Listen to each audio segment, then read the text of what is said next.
Hello. The religion I have chosen is Hinduism. So before I get started, I just wanted to take a second and look at this picture right here. These are the three prominent deities of Hinduism. On the right, we have Lord Brahma, in the middle we have Lord Vishnu, and on the right we have Lord Shiva. These are known as the Trimurti in Sanskrit, the holy language of Hinduism, and Trimurti means the three in Trimurti means three, kind of like tri, like we have like triangle in English.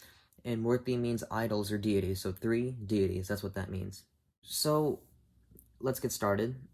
The hearth of Hinduism is the Indus River Valley. This is where basically the whole concept of Hinduism started. It is prominently practiced in India, pretty much all parts of India. That's the main religion that they follow, and it's spread across the world because people had to leave the country because they had to flee, refugee, or they had to go look for another job or anything like that, basically, or their own personal reasons. This is how the sort of diffusion happened, and this is how it scattered across the world. There are 900 million followers of Hinduism. This makes it the third largest religion in the world. There's no actual process to becoming a Hindu. There's no sort of way to become a Hindu. The only thing is the only way you identify as one, I guess, is just believe in your God, keep faith, wait, your prayers will be answered, and your devotion will increase. That's basically the only thing to being a Hindu. And just believe in their concepts like karma and the birth and death cycle, which I will further explain later. This is a universalizing religion because it's the third largest religion in the world. It was also the first religion in the world. The oldest known date, is 5,000 years ago, but many Hindus believe that this religion has existed. A common religious symbol is, this picture right here. This isn't really a symbol, this just is a way to depict Hinduism. This actually is a mantra in Sanskrit. It basically means Om. It reads as Om. This is one of the holiest mantras in the entire religion. This is a holy mantra because, as I showed you in the first image, there was Lord Shiva and Lord Vishnu and Lord Brahma. We have mantras for each specific deity. For, let's say, example, Lord Shiva, it's going to be Om Namah Shivaya. And for Lord Vishnu, it's going to be Om Namo Narayana. And for Lord Brahma, it's going to be Om Brahma Devaya Namaha. And if we look at this picture, this is Lord Narsingh, a half man, half lion. This is a temple of his. And if we see this picture, this is the Swaminarayan Mandir, or temple, made by an organization, to scatter these kind of temples all around the world. And this exact picture was taken here in Atlanta because this temple is, in Atlanta. The major branches of Hinduism, I will start.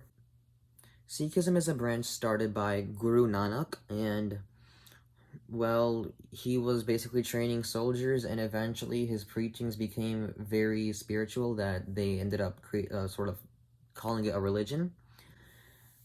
Jainism, the founder, or, worshipped sort of deity, if you will, is Mahavir Swami, and he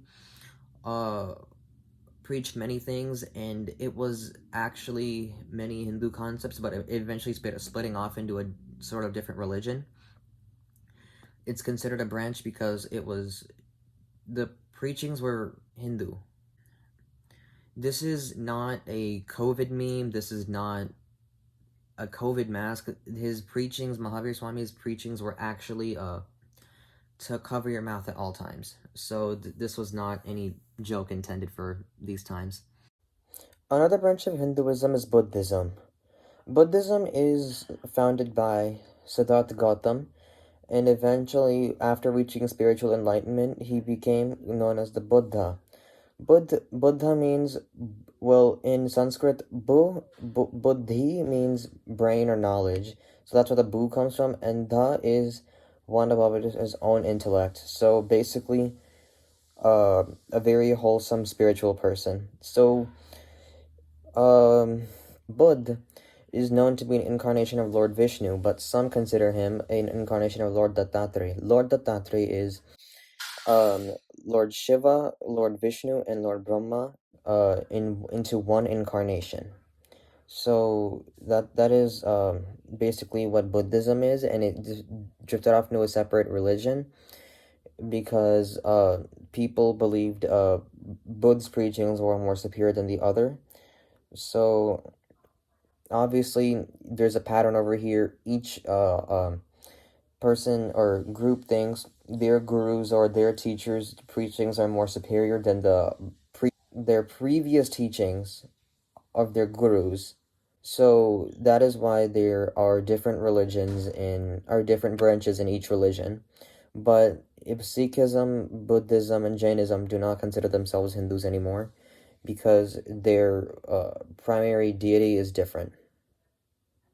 These branches of the religion split off because it was many sort of gurus or sages started preaching many traditional things that sort of stuck out.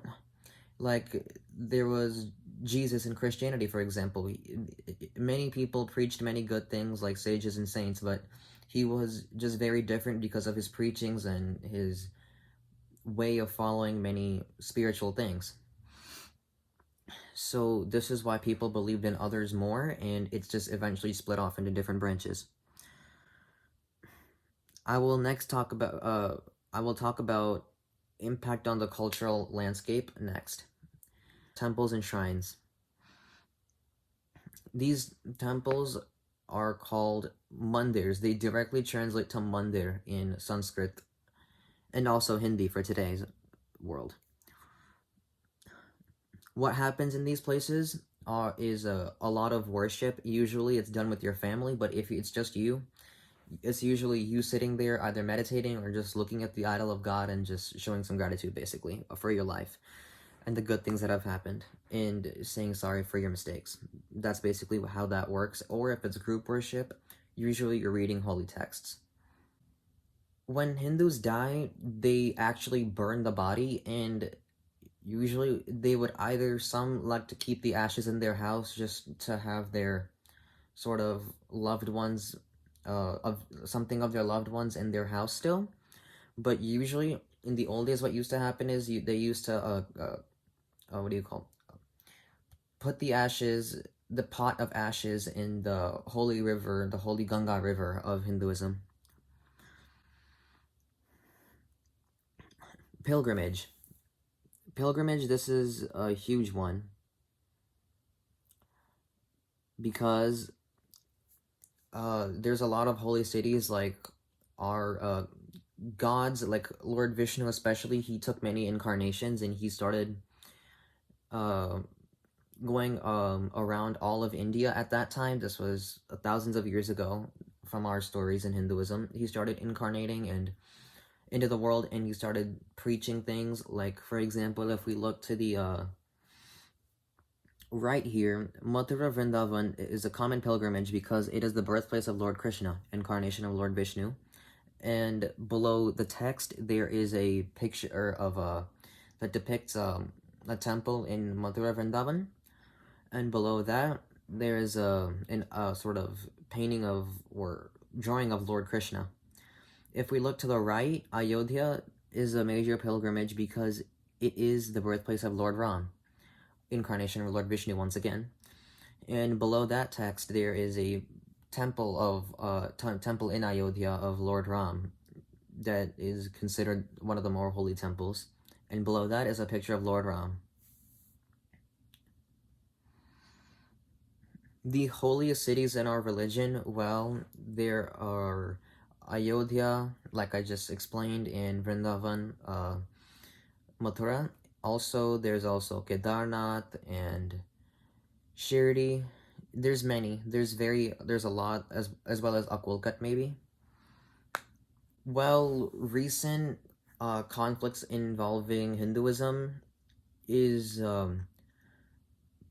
what's known as India Partition. In 1947, Muslims felt very overruled by the Hindus, especially during the British rule of India. At the time, it was called British India, and Muslims felt like they were a very minority. They were a big minority, and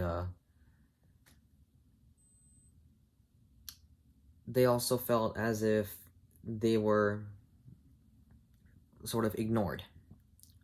And sometimes, in some cases, it was true because obviously some Muslims felt like they were superior, some Hindus felt like they were superior. So a battle is going to happen, whether verbal or physical. I will explain a physical battle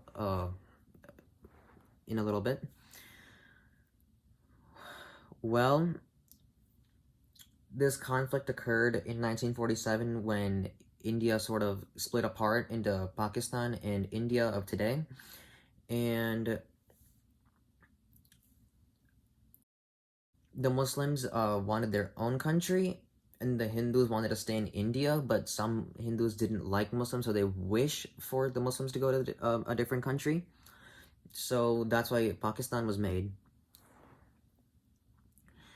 Um, some sort of impacts were some Hindus would start slaughtering Muslims in India, and in Pakistan, some Muslims would start slaughtering Hindus. And in many cases, Muslims were known to be a little extra violent by burning down Hindu temples and saying the Hindu gods are inferior to their religion. And they always felt as if each side felt like they were more superior, and they're still fighting to this day, unfortunately. So, I will explain the central beliefs of Hinduism. The main beliefs are karma, birth and death cycle, and God.